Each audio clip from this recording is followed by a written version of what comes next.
may recall that a couple weeks ago I sent out the Flossy question of the week, and I asked, what rule would you set forth if you could create a rule that everyone had to follow?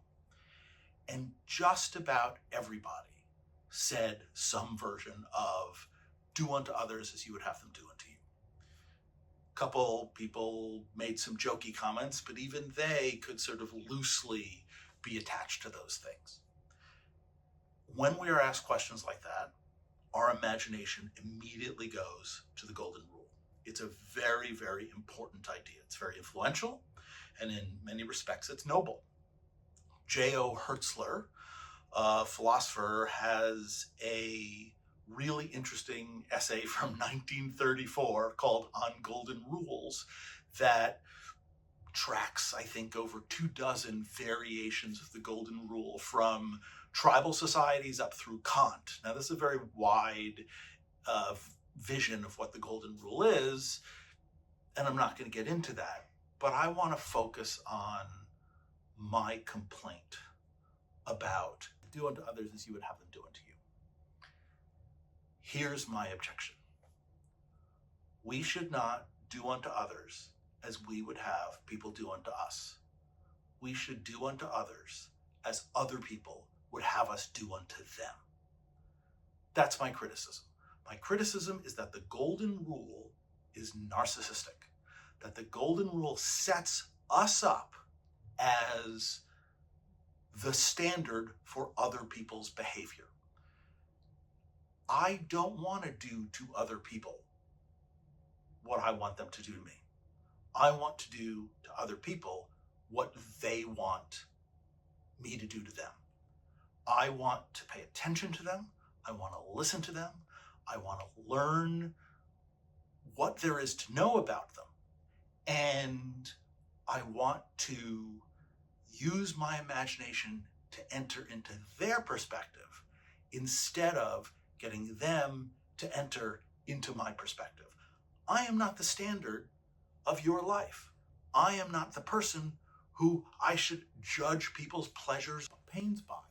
I want to do unto you what you want to do. Now, first response.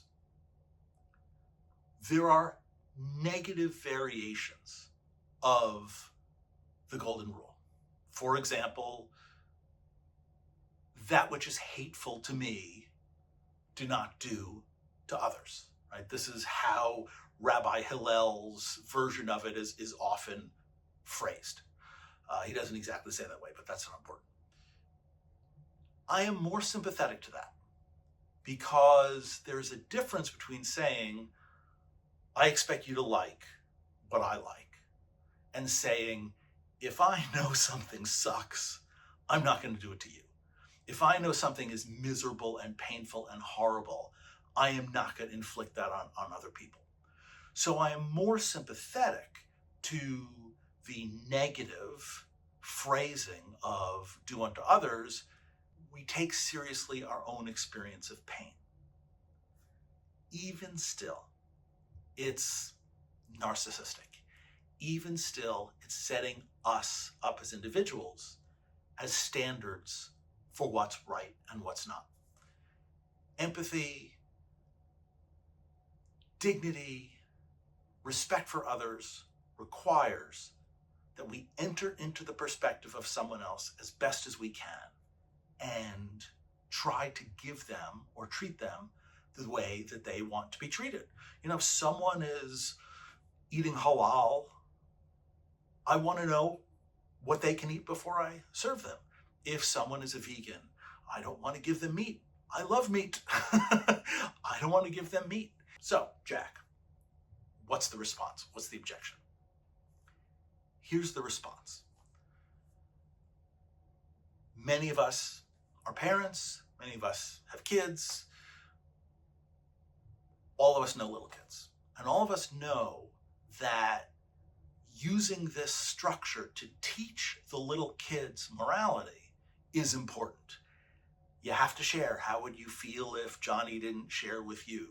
Or don't hit Sally. How would you feel if Sally hit you? The golden rule is an excellent pedagogical tool. It is an excellent heuristic. It's an imperfect rule that we can use in the face of a good rule, in the face of the right rule. And when it is used, let's say by Jesus, you can defend that by suggesting that humanity consists of moral infants, that humanity is so early on in its moral development, that we're so low on the ethical ladder that we have to be talked to like the youngest of children. And when Jesus addresses us with the golden rule, he is assuming that we just can't do better. Now, I look at the world, I look at the way we treat each other, I look at the way countries treat each other, I look at the abusive relationships and the theft and cheating and manipulation. I look at all that kind of stuff, and I'm very sympathetic to that. I'm very sympathetic to the idea that we need something very, very basic to get us to think ethically when we are predisposed not to think ethically. So my criticism is that the golden rule is narcissistic. My defense of the golden rule is that we're not capable of anything better. Maybe on an individual basis, some of us are more ethically mature, but as a collective, humanity, it consists of moral infants. And so the question I want you to ask is not, do you like or dislike the golden rule? I mean, you're certainly allowed to send me your comments and your thoughts about this. I always welcome them.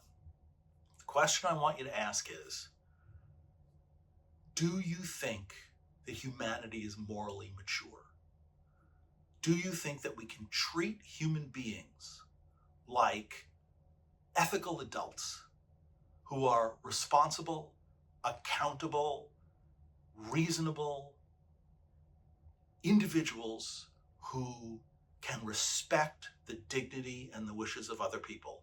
Or are we moral infants, children who are so young that the only way that anyone can talk to us ethically is to talk to us like we're 2 years old?